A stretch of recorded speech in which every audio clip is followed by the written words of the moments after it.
I discovered my girlfriend has a second apartment across town, and I'm standing in it right now while she's at work.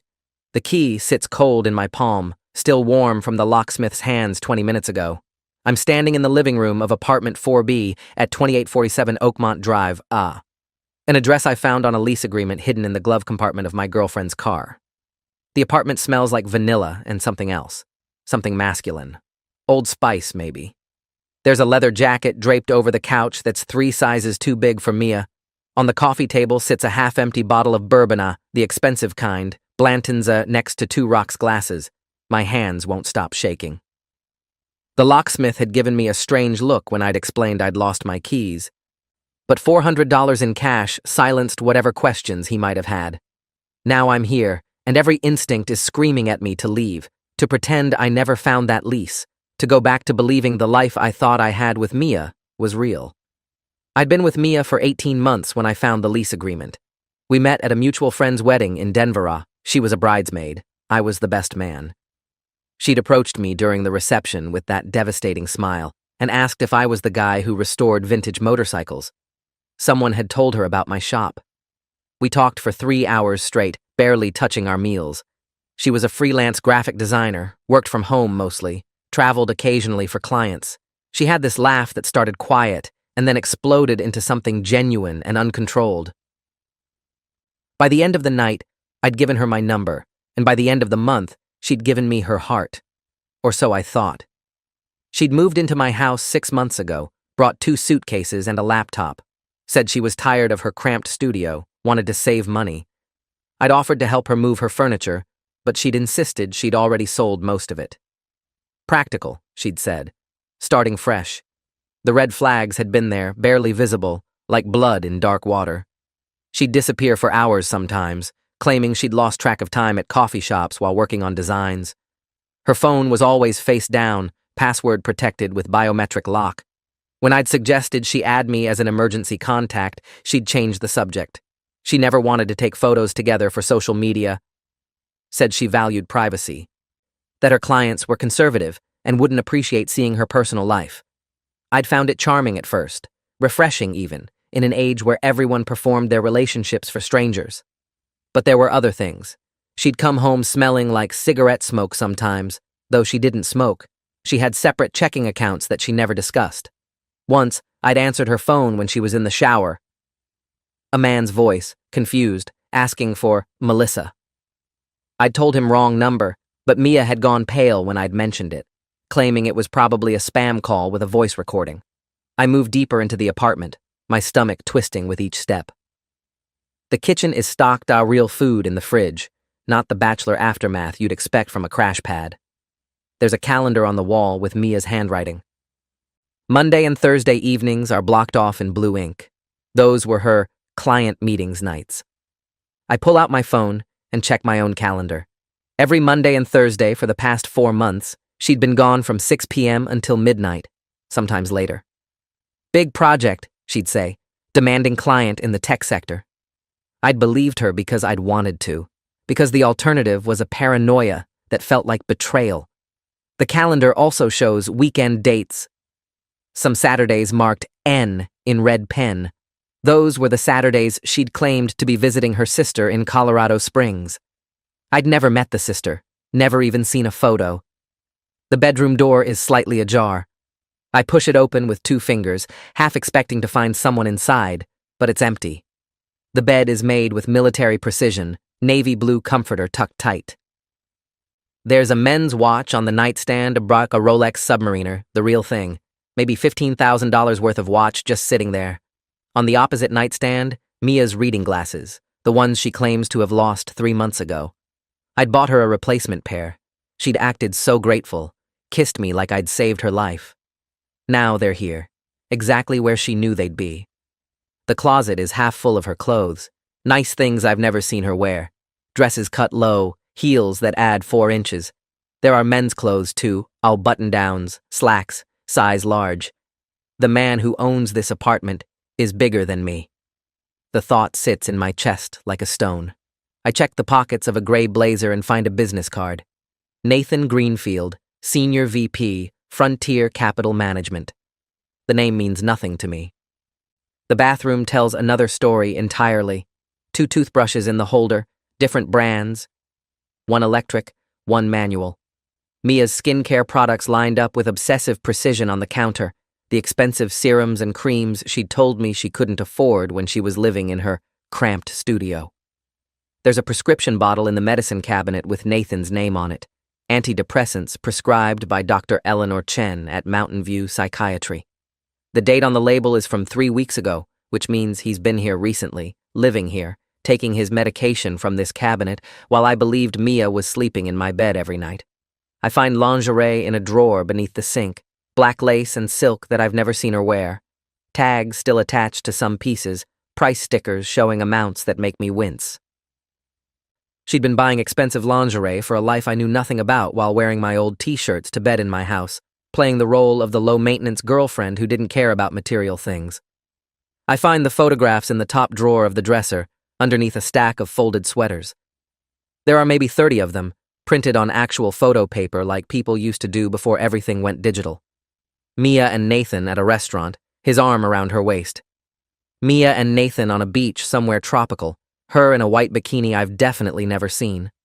Mia and Nathan at what looks like a wedding, but not as guests. She's in a white dress, holding a bouquet, and he's in a tux. The photo is dated on the back in pencil, June 12th, 2021. That was 4 months before I met her. I sit down on the edge of the bed because my legs won't hold me anymore. My vision tunnels, sound becomes distant.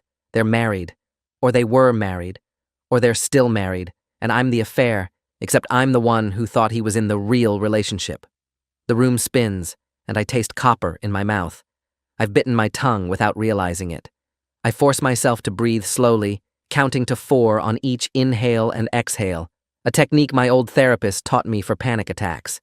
The attack passes, leaving behind a cold clarity. I start photographing everything with my phone, the calendar, the watch, the clothes, every single one of the photos. I document the bourbon bottle, the lease agreement, the mail stacked on the kitchen counter, addressed to both Mia Hammond and Nathan Greenfield at this address. Hammond is her last name, or one of them. I realize I never asked about her middle name, never saw her driver's license beyond a quick glance. I'd trusted her completely, and now that trust feels like the most foolish thing I've ever done. There's a file box under the bed, the kind people use for tax documents. Inside are bank statements for joint accounts I've never heard of, credit card bills showing charges at restaurants and hotels across 3 states, and insurance papers listing Nathan Greenfield and Mia Greenfield as primary and spouse. The evidence keeps mounting, each piece more damning than the last. There's a second phone in the nightstand drawer, an iPhone with a cracked screen. It powers on when I press the button. No passcode required. The text messages load, and I see months of conversations between M and N. The messages are mundane and intimate in equal measure. Reminders about dinner reservations, complaints about work, inside jokes I don't understand, and explicit photos I wish I could unsee. The most recent message is from this morning at 7 a.m. Mia had sent, "At the house until tonight. See you at 6 for dinner." Nathan had responded with a heart emoji. At 7 a.m., she'd been in bed next to me, her leg thrown over mine, breathing softly against my neck. She'd kissed me goodbye at 8:15 and said she'd be working from a coffee shop all day. Instead, she was planning dinner with her husband, or boyfriend, or whatever Nathan was to her. The question of what I am to her burns through my mind without finding an answer. I sit on the couch in the living room, surrounded by evidence of a life I never knew existed, and try to construct a rational explanation. Maybe she's a witness in protection and this is her safe house. Maybe Nathan is her brother and the wedding photo was from a costume party. Maybe I'm having a psychotic break and none of this is real. But the explanations crumble under the weight of the evidence. The joint bank accounts, the intimate photos, the calendar marking her time between 2 lives. There's no innocent version of this story. She's been living a double life, and I've been the fool who never questioned why a successful graphic designer would want to move into a motorcycle mechanic's modest 3-bedroom house with no furniture. I'd thought she loved me for who I was, that she didn't care about money or status. Now I wonder if I was just convenient. A place to hide from whatever complications her real life contained. The thought makes me want to vomit. My phone buzzes with a text from Mia. How's your day going, babe? Miss you. The casual cruelty of it, the ease with which she maintains the deception, makes my jaw clench so hard my teeth ache. I type back, good, working on the Harley. Might be late tonight. Her response comes immediately. No worries. I'll probably work late too. Love you. 3 words that used to make my chest warm now feel like poison. I screenshot the conversation and add it to my growing folder of evidence. Because I'm going to need evidence. I don't know exactly what I'm going to do yet, but I know I can't just walk away without understanding the full scope of what's been done to me. I deserve that much. The truth, however ugly, is better than continuing to live in a lie. I'm about to leave when I notice the laptop on the desk in the corner, a sleek MacBook Pro still plugged into the charger. It's closed, but humming softly with power. I open it, expecting a password screen, but it wakes directly to the desktop. Someone, Nathan, probably has terrible security practices. The desktop is cluttered with folders labeled with years and project names. I open the one marked 2024 and find subfolders for each month. Inside the November folder are documents that make my blood run cold. Bank statements showing transfers of thousands of dollars from accounts in Nathan's name to accounts I don't recognize. Scanned copies of legal documents. A prenuptial agreement between Nathan and Mia, dated 2021. A life insurance policy listing Mia as the sole beneficiary for $5 million, and an email thread between Mia and someone named Leslie Chambers discussing the plan and timing for maximum payout.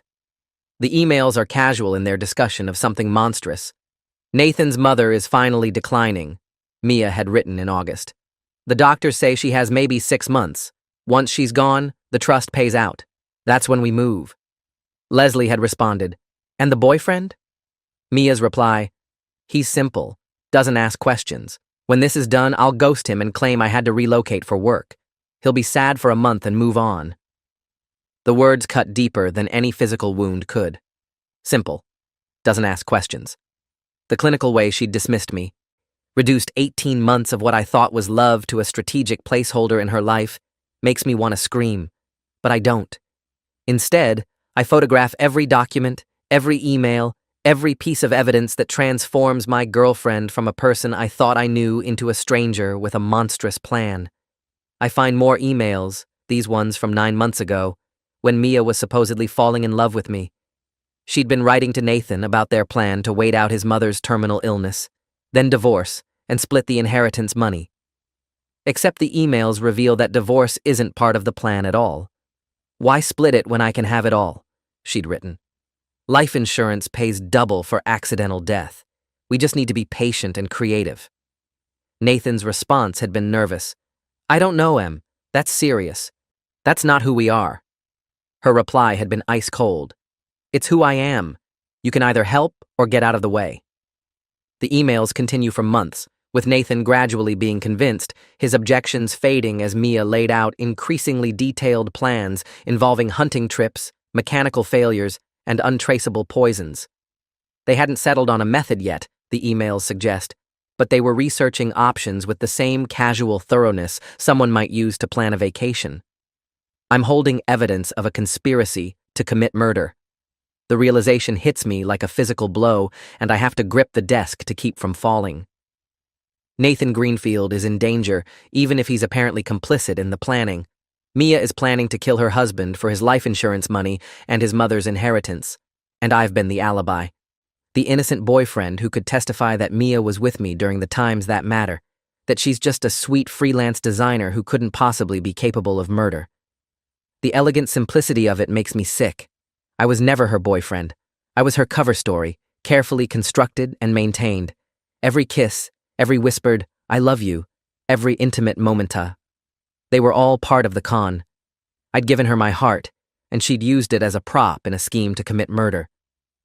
My hands shake as I email the entire folder of documents to my personal account, then delete the sent mail and clear the trash.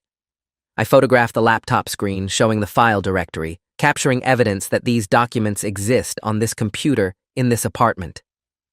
I'm not sure if any of this will be admissible in court. I'm technically trespassing and illegally accessing private documents. But I need leverage, need proof that I'm not insane, that the nightmare I've stumbled into is real. I close the laptop and carefully return it to exactly the position I found it, angled precisely the same way. I walk through the apartment one more time, making sure everything is exactly as I found it. The bourbon bottle, the leather jacket, the photographs returned to their drawer. The only evidence of my presence is the missing key the locksmith made, which I pocket, and the digital photographs on my phone, which I back up to cloud storage immediately. I leave the apartment at 3:30 p.m., locking the door behind me with steady hands that betray none of the panic churning in my gut. The building's hallway is empty, beige walls decorated with generic landscape paintings. I take the stairs instead of the elevator, paranoid about security cameras, though I'm sure they've already caught me entering. I'll deal with that later. Right now, I need to get to my truck and figure out my next move. The parking lot is half empty, and I climb into my Ford F-150 with the same mechanical precision I use when working on engines. Start the truck, put it in reverse, check mirrors. Every movement deliberate, forcing my brain to focus on the concrete and physical rather than drowning in the emotional tsunami of what I've discovered. I drive to a McDonald's 3 miles away, park in the far corner of the lot, and finally let myself feel everything. The panic attack is worse this time. My chest constricting so tight I'm convinced I'm having a heart attack. I can't breathe, can't think, can't do anything except grip the steering wheel and shake. It passes after 5 minutes that feel like 5 hours, leaving me sweating and exhausted in a fast food parking lot, watching families come and go with their happy meals, oblivious to the fact that my entire world just collapsed. I drink water from a bottle I keep in the truck's console and try to think rationally. I need a lawyer. I need to go to the police. I need to warn Nathan, even though he's apparently part of this conspiracy. Most importantly, I need to protect myself because if Mia realizes I know what she's planning, I might become a liability worth eliminating. The thought should seem paranoid, but after reading those emails, it feels like basic survival instinct. I call my best friend Derek, who's a public defender in Denver, and tell him I need to talk to him immediately about something urgent. He hears the strain in my voice and tells me to come to his office now, that he'll clear his schedule. The drive takes 40 minutes, and I spend it mentally rehearsing how to explain what I've found without sounding like a paranoid lunatic. Derek meets me in his small office, all mismatched furniture and case files stacked everywhere, and listens without interruption while I lay out everything. The secret apartment, the marriage I didn't know about, the emails about murder conspiracy and insurance fraud. I show him the photographs on my phone, hundreds of them, documenting every piece of evidence I found. His expression shifts from skepticism to shock to grim professional focus as he swipes through the images, occasionally pausing to read something more carefully. "This is extensive," Derek finally says, setting my phone down on his desk with exaggerated care, as if it might explode, and deeply concerning. "The good news is you've documented what appears to be a genuine conspiracy to commit murder. The bad news is you obtained all of this evidence through what might be considered breaking and entering, illegal access to private documents, and a dozen other potential charges if Mia or Nathan decide to press them." He leans back in his chair, which creaks under his weight, and steeples his fingers in that way lawyers do when they're thinking. "The worst news is that until they actually attempt the murder, the police might not take this seriously. Conspiracy to commit murder requires specific, credible threat and substantial steps toward completing the crime. Talking about it, even in emails, might not be enough if they claim it was just dark fantasy or fiction writing."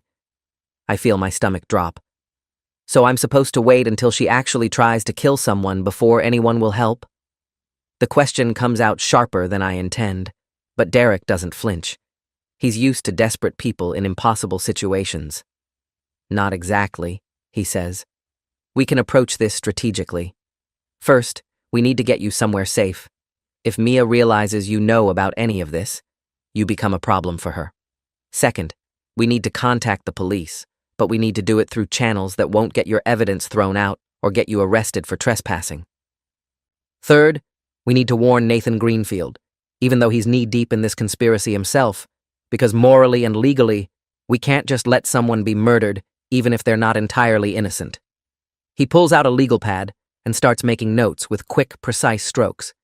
"I'm going to call a friend of mine, Detective Amanda Holloway with Denver PD.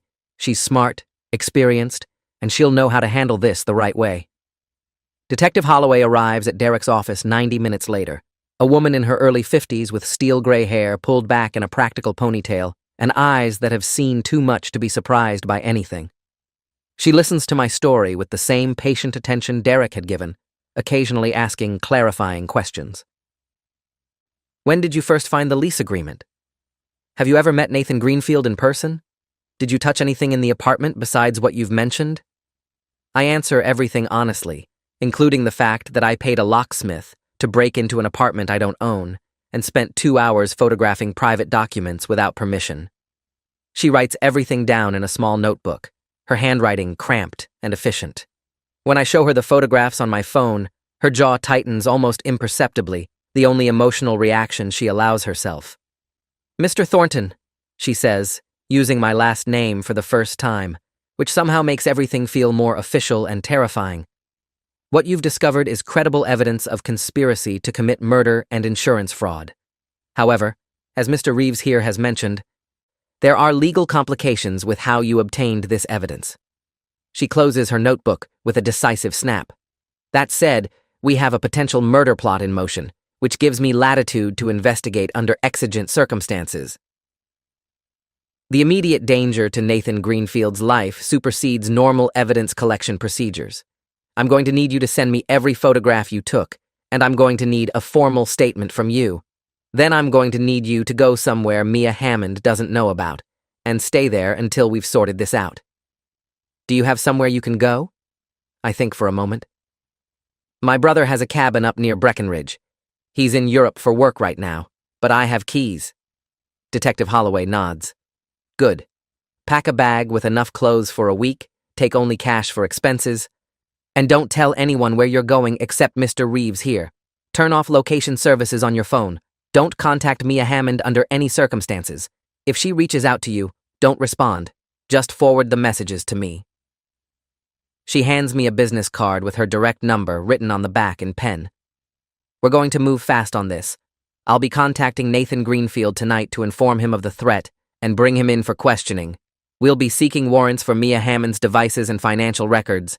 If everything you've shown me holds up, and I have no reason to think it won't, she'll be arrested within 48 hours. The relief I feel is short-lived, immediately replaced by a cold dread. What if she runs? What if she realizes something's wrong and disappears before you can arrest her? Detective Holloway's expression is grim but certain.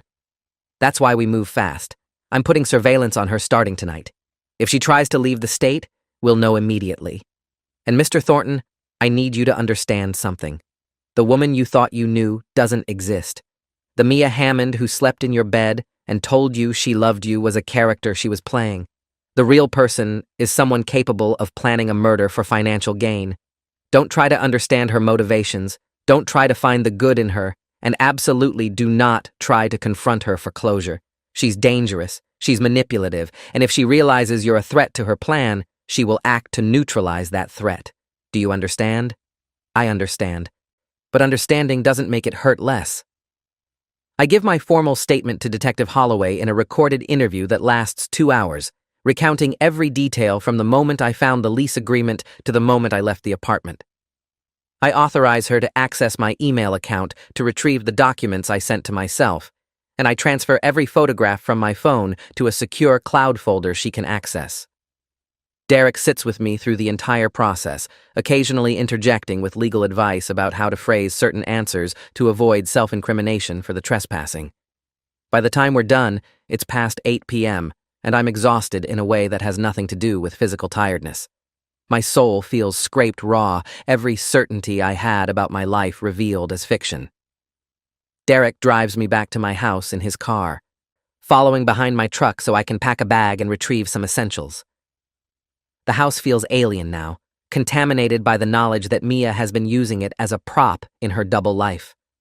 Every object she touched, every space she occupied, feels tainted. I pack quickly: clothes, toiletries, my laptop, important documents. I take the title to my truck, my passport, my banking information. I'm preparing for the possibility that my life is about to become unrecognizable. Before I leave, I walk through each room one more time, looking for anything of value that belongs to me. In the closet of the guest bedroom, pushed far back behind boxes of old motorcycle parts. I find a small safe I don't recognize. It's locked, but I have tools, and within 10 minutes I've bypassed the simple combination mechanism. Inside is $20,000 in cash, neatly banded in $100 bills, along with a second passport for Mia Hammond, showing a different birth date and a different middle name. The passport photograph shows Mia with darker hair and different makeup, but it's unmistakably her. The name on it reads Melissa Ann Strand, born in 1987 instead of 1990, like she'd told me.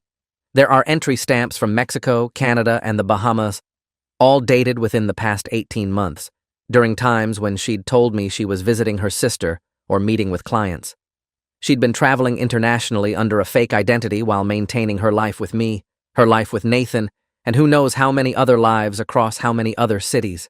The scope of her deception keeps expanding with each new discovery, like peeling back layers of an onion, only to find more rot underneath.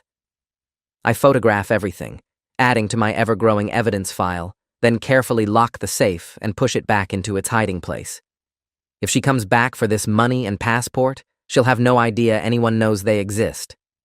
The strategic part of my brain is taking over, the part that thinks about leverage and protection, because the emotional part has shut down entirely to avoid a complete breakdown.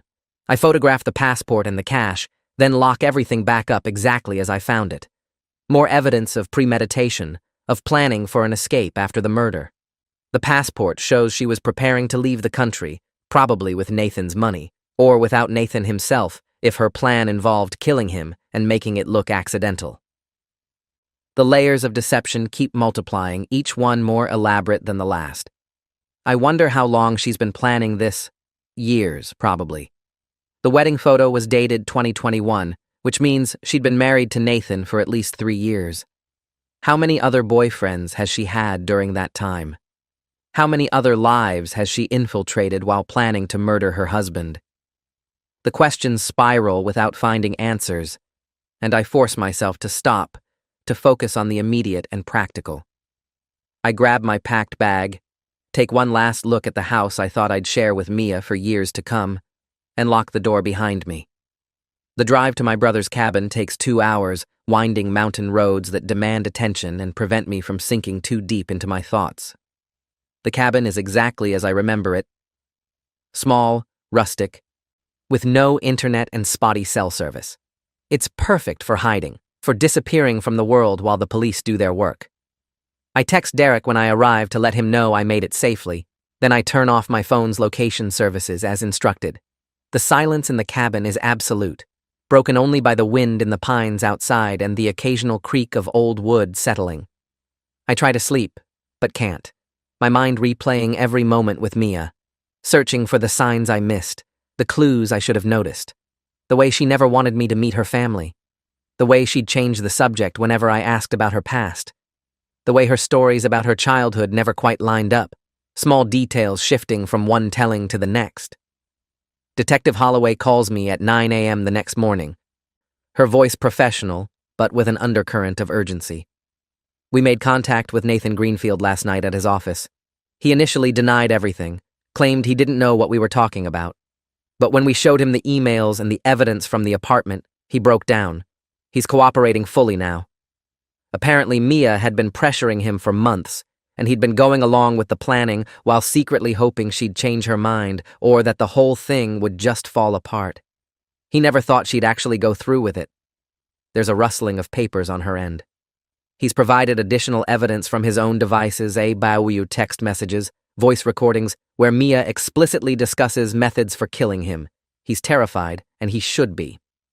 We've placed him in protective custody while we build the case. What about Mia?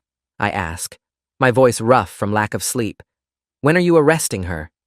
There's a pause that stretches too long, and I know the answer before she says it. She's in the wind. When we arrived at your house this morning with an arrest warrant, she was gone. Neighbors say they saw her leave around midnight with 2 suitcases and a laptop bag. We've issued a bolo, be on the lookout, for her vehicle, and we've flagged her passport at all airports and border crossings. But she had a 12-hour head start, and if she has a fake passport like you found, she could already be out of the country. The disappointment in her voice is palpable. I'm sorry, Mr. Thornton. We moved as fast as we could, but she was clearly monitoring something. Maybe Nathan's behavior. Maybe his devices. She knew something was wrong, and she ran. The news sits heavy in my chest. Mia is out there somewhere, free, with access to cash and fake identities and who knows what else. The woman who planned to murder her husband for his money, who used me as an alibi and a prop, is loose in the world with every motivation to ensure I can't testify against her. Am I in danger? The question feels stupid as soon as I ask it, but Detective Holloway takes it seriously. Potentially, yes.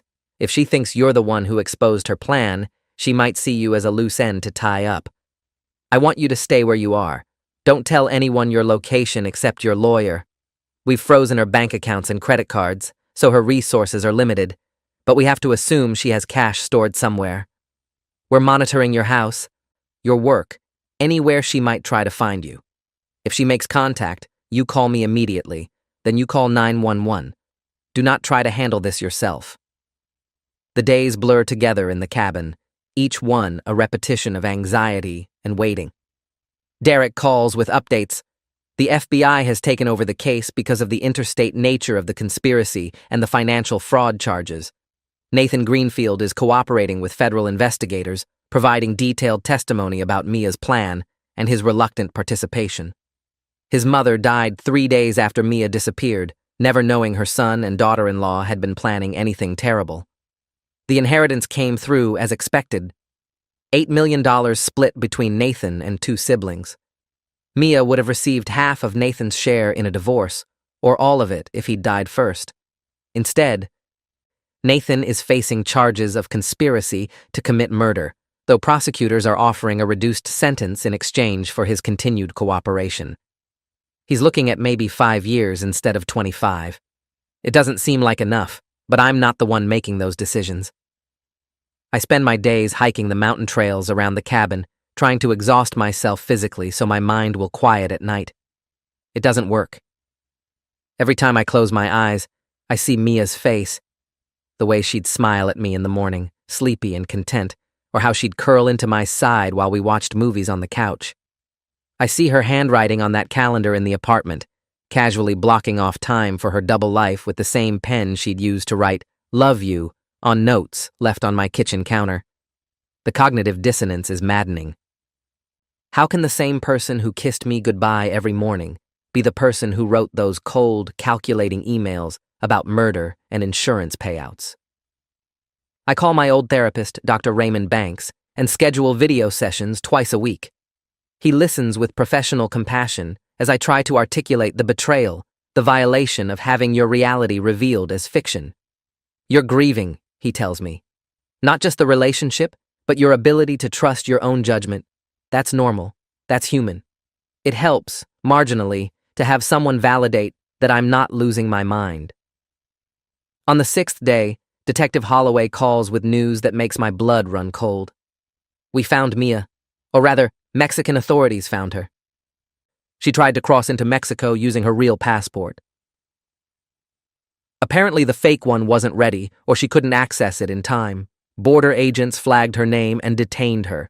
She's fighting extradition, but it's a formality at this point. She'll be back in the U.S. within the week to face charges.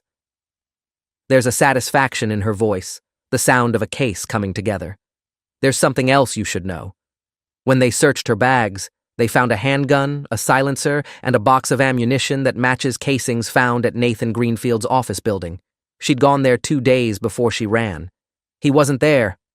He was already in protective custody. But she'd apparently planned to kill him herself when the other plans fell through. You saved his life, Mr. Thornton. If you hadn't found that apartment, hadn't brought this to us, Nathan Greenfield would probably be dead right now. The knowledge should feel triumphant, but it just feels hollow. I saved a man I've never met. A man who was complicit in his own murder plot until he got cold feet. Meanwhile, the woman I loved, the woman I planned a future with, had been planning to use me as an alibi while she committed murder. The emotional whiplash is too much to process, so I don't try. I just thank Detective Holloway for the update and promise to come back to Denver when it's safe. It's safe now, she assures me. Mia Hammond is in custody across the border, and she's not going anywhere. Come home, Mr. Thornton. You'll need to testify eventually, but for now, you can start rebuilding your life. Rebuilding. The word seems impossible. What exactly am I rebuilding? The foundation was rotten from the start. But I pack my bags and make the drive back to Denver, back to my house that feels haunted by a ghost who isn't actually dead. I walk through the rooms and start removing every trace of Meow, her clothes, her toiletries, the books she pretended to read, the fake life she constructed. I fill garbage bags with her things and leave them on the curb for the trash collectors. It feels vindictive and necessary in equal measure. Derek stops by with pizza and beer, and we sit in my living room, not really watching the game on TV, just existing in companionable silence that gradually becomes actual conversation.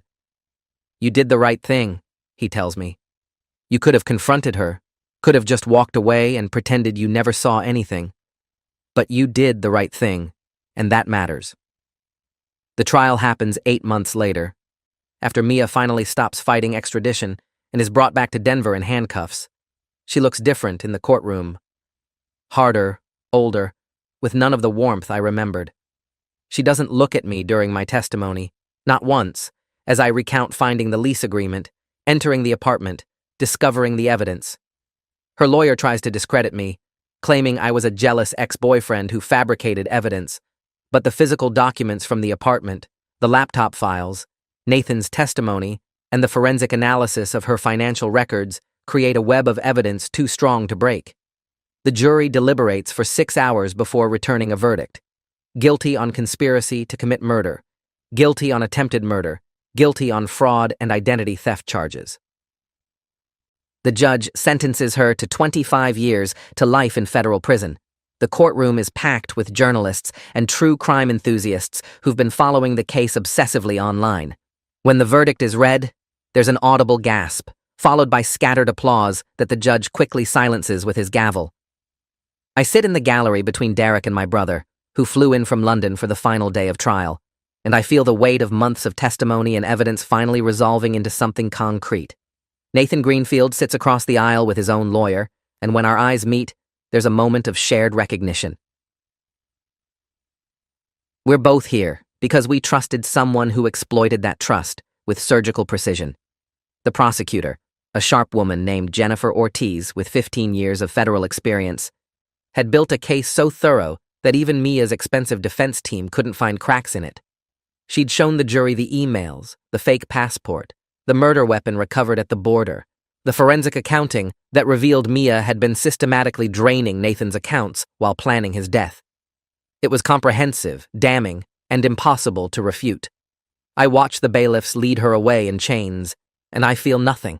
Not relief, not satisfaction, not even closure. Just a vast emptiness where love used to be, slowly filling with the careful work of healing. The trial makes national news, course. Woman planned to murder husband, used boyfriend as alibi. And for a few weeks I can't go anywhere without being recognized. But eventually, the story fades, replaced by newer scandals and tragedies. Life continues with its relentless forward momentum, indifferent to my trauma. I sell the house, too many bad memories, and buy a small loft near my shop. I throw myself into work, restoring vintage motorcycles with the same methodical precision I use to restore my own sense of self. Some days are better than others. A year after the trial, Nathan Greenfield reaches out through Derek, asking if we can meet. I'm reluctant, but curiosity wins. We meet at a coffee shop in Capitol Hill, and he looks as damaged as I feel, thinner, haunted, wearing his guilt like a visible weight. I wanted to apologize, he says without preamble, for my part in all of this, for being weak enough to go along with her plans, even if I never truly intended to let her go through with it. And for the collateral damage you suffered because of our toxicity. He stares into his coffee like it holds answers. She was different when I met her. Or maybe I was just different. Young and stupid enough to think her intensity was passion instead of pathology. By the time I realized what she was, I was in too deep to get out cleanly. He tells me about the early days of their relationship, how Mia had been charming and attentive, how she'd seemed to understand him in ways no one else ever had. She studied me, he says, his voice hollow, like I was a project. She learned everything I wanted to hear, everything I needed, and she became that person. By the time I saw through it, we were married, and she had access to everything. He'd tried to divorce her once, he admits, about a year into the marriage. She'd threatened to destroy his career, to accuse him of abuse, to expose business dealings that weren't quite legal. She had leverage on me, always. Every intimate moment, every confession, every mistake. She'd archived it all like ammunition.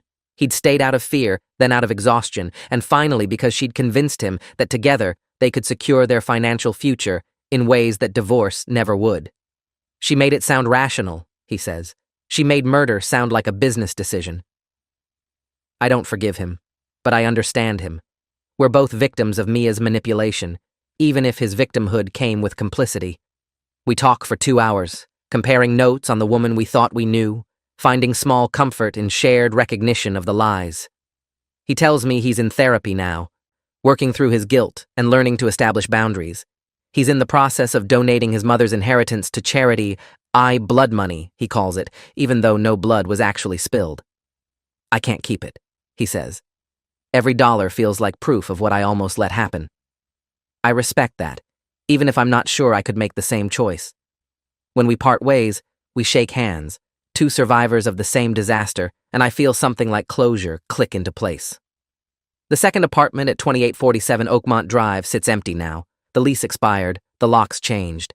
I drive past it sometimes when I'm in that part of town, just to remind myself that it was real, that I didn't imagine the entire nightmare. The building looks ordinary in daylight, just another generic apartment complex with its beige walls and landscaped entrance. It's strange how something so normal-looking can hide such darkness. But that's the lesson, isn't it? Evil doesn't announce itself with dramatic music and ominous lighting. It comes with a devastating smile and charming conversation, with promises of love and offers of partnership. It looks like the person you trust most, sounds like the voice whispering, "I love you" in the dark. And sometimes, the only way to survive it is to trust your instincts when something feels wrong, to investigate the inconsistencies, and to act when you find the truth, no matter how much it hurts. I'm standing in my shop 2 years after finding that apartment, working on a 1972 Honda CB750 with the patience restoration requires, when my phone buzzes with a news alert. Mia Hammond has died in prison, killed by another inmate in a dispute over commissary money. The irony isn't lost on me. She'd been willing to murder for millions, and she died over pocket change. I feel a complex swirl of emotions I can't quite name, settling eventually on something like relief. She can't hurt anyone else now. The monster who wore my girlfriend's face is gone. I save the article in a folder on my phone where I keep all the documentation of that period of my life, a digital scar tissue I revisit sometimes to remind myself of my own strength. I survived. I saved a life. I did the right thing, even when it destroyed the life I thought I wanted. Later that evening, Derek calls to check on me, having seen the same news alert. "How are you doing with this?" he asks, and I appreciate that he doesn't assume I'm celebrating. "I don't know," I tell him honestly. Part of me wanted her to serve every day of that sentence, to think about what she did for decades.